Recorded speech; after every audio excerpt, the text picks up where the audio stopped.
So నేనేమంటున్నానంటే ఎవరైనా marriage చేసుకోవాలనుకున్నప్పుడు nature's connect కావాలి. హ్మ్.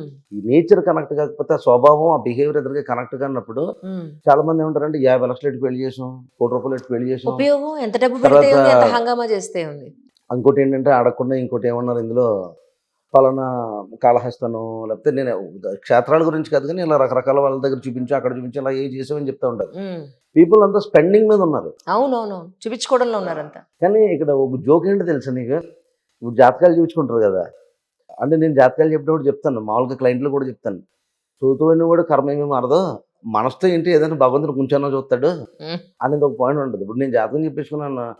ఈడ్చిడే ఆడు ఆడికి అందరిలాగా హోమం చెప్పాడు. ఏముంది ఇందులో అని అనుకున్న కూడా అలాగే ఉంటాడు.